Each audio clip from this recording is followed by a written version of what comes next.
Hello नमस्कार, मी सुवर्णा सोम किचनमध्ये परत एकदा तुमचं अगदी मनापासून स्वागत. सगळ्या सबस्क्रायबरचे धन्यवाद, सगळ्या व्ह्यूअर्सचे मनापासून आभार. आज आपण खूप छान अशी रेसिपी बघणार आहोत. ती म्हणजे मुलांच्या डब्यासाठी बनणारी अगदी झटपट रेसिपी बनते ही आणि छान पण लागते. मुलांना आवडेल अशीच रेसिपी आहे. तुम्ही मुलांच्या डब्यासाठी किंवा मग कोणी आल्यानंतर पटकन नाश्त्यासाठी रेसिपी बनवू शकता किंवा रात्रीच्या जेवणासाठीही तुम्ही ही रेसिपी बनवू शकतात, नाश्त्यासाठी बनवू शकतात. तर बघा, मी इथे एक वाटी बारीक रवा घेतलेला आहे. तुमच्याकडे जाड रवा असेल तरी चालेल. थोडासा मिक्सरला फिरवून घ्या किंवा मग थोडंसं एक 5-10 मिनिटं जास्ती भिजवू शकता. तर बघा, एक वाटी मी घेतलेला आहे बारीक रवा. त्यात आपल्याला टाकून घ्यायचं आहे 2 चमचे बेसन पीठ म्हणजेच डाळीचं पीठ. तुम्हाला जर डाळीचं पीठ चालत नसेल तर तुम्ही इथे ज्वारीचं, बाजरीचं पीठ किंवा मग तांदळाचं पीठही वापरू शकता. आता हे आपल्याला थोडंसं पाणी घालून मिक्स करून घ्यायचं आहे. खूप जास्ती पाणी घालायचं नाही आपल्याला सुरुवातीला. फक्त आपला रवा भिजेल इथपर्यंतच पाणी घालायचं आहे आपल्याला. इतकं असं घट्टसर मी करून घेतलेलं आहे. अर्धाच ग्लास पाणी फक्त मला लागलेलं आहे. आता हे 10 मिनिटासाठी आपल्याला झाकून ठेवायचं आहे. तोपर्यंत आपण भाज्या चिरून घेऊया. बघा, त्यासाठी मी इथे काही भाज्या घेतलेल्या आहेत. छोटंसं एक गाजर घेतलेलं आहे, थोडीशी घेतलेली आहे कोथिंबीर. तुम्ही इथे कोथिंबीरीच्या ऐवजी पालक पण घालू शकता. त्यानंतर अर्धा टोमॅटो घेतलेला आहे. एक छोटा कांदा चिरून घेतलेला आहे. माझ्याकडे सिमला मिर्च नाही आहे, तुम्ही सिमला मिर्च पण घालू शकता, कोबी घालू शकता, फ्लावर घालू शकता. इथे 2 बटाटे उकडून गार करून किसून घेतलेले आहे. तुम्हाला पाहिजे तर तुम्ही फक्त कच्चे बटाटे किसून घेतले तरीही चालतील. नंतर 2 हिरव्या मिरच्या घेतलेल्या आहेत, आलं घेतलेलं आहे. तुम्ही मुलांच्यात जशी आवडत असेल तिखट तसं तुम्ही कमी जास्ती घेऊ शकता. बघा, आपलं बॅटर पण छान रवा फुललेला आहे आणि अगदी हलका पण झालेला आहे. आपण सोड्याचा वापर अजिबात करणार नाहीये, म्हणून 10 मिनिटासाठी रवा भिजत ठेवलेला होता. तुम्हाला अगदीच घाईची वेळ असेल तर भिजत ठेवायला वेळ नसेल तर तुम्ही अगदी चिमूटभर सोडा टाकूनही लगेच करू शकता. आता मी त्यात अर्धा चमचा मीठ टाकून घेते. तुम्ही चवीनुसार कमी अधिक करू शकता. त्यानंतर आपल्याला टाकून घ्यायच्या आपण चिरून घेतलेल्या सगळ्या भाज्या, घेतलेला बटाटा, हे सगळं आपल्याला मिक्स करून घ्यायचंय.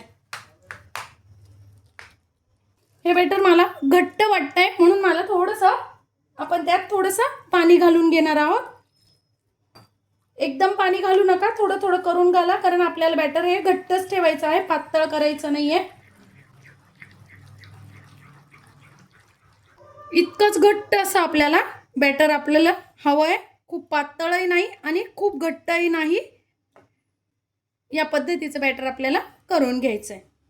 अजून आपले डोसे छान खमंग कुरकुरीत होण्यासाठी आपल्याला यावर एक फोडणी घालून घ्यायची आहे. 2 छोटे चमचे तेल मी कढईत टाकून घेतलेला आहे. आता त्यात टाकून घ्यायचं आपल्याला 1 चमचा मोहरी. छान तडतडली की आपल्याला टाकून घ्यायचं आहे 1 चमचा जिरं, पाव चमचा हिंग जरूर घाला, खूप छान टेस्ट येते. थोडासा कढीपत्त्याचे तुकडे करून घेतलेले आहेत मी, आणि अगदी थोडंसं आलं आणि हिरवी मिरचीची तुम्ही टेस्टनुसार कमी अधिक करू शकता, किंवा मग अगदीच तुमच्या मुलं नसतील खात तर तुम्ही नाही घातली तरीही चालेल. पाव चमचा हळद, 1 चमचा पांढरे तीळ जरूर घाला, खूप छान टेस्ट पण लागते आणि दिसतात पण खूप छान आपले डोसे. आता ही खमंग फोडणी आपल्याला आपल्या बॅटर जे केलेलं आहे त्यावर घालून घ्यायची आहे.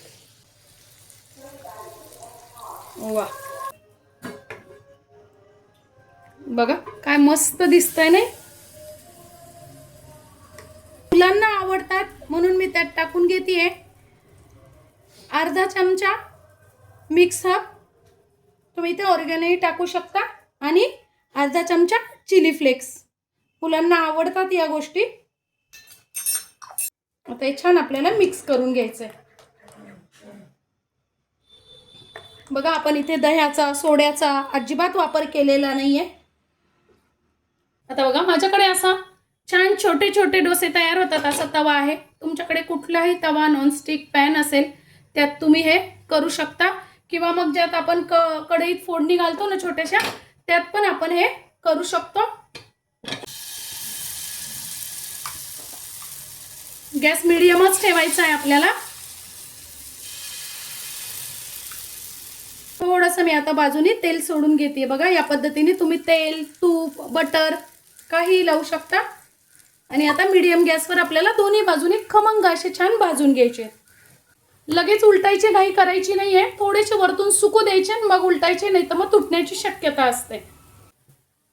वा बघा काय मस्त असे आपले डोसे तयार होतात ते. बघा आता दोन्ही बाजूनी छान भाजणं झालेले काढून घ्यायचे. बघा काय मस्त असा आपला फक्त 1 वाटी रव्यापासून पूर्ण फॅमिलीचा नाश्ता तयार होऊ शकतो किंवा मुलांच्या डब्यासाठी झटपट अशी रेसिपी तुम्ही बनवू शकता. बघा वरतून मस्त अशी कुरकुरीत आणि आतून अगदी जाळीदार मऊसूत असे आपले बनडोसे तयार झालेले आहेत. आजची माझी ही रेसिपी तुम्हाला कशी वाटली कमेंट्समध्ये नक्की सांगा. चॅनलवर नवीन असाल तर चॅनलला लाईक, सबस्क्राईब आणि शेअर करा. धन्यवाद.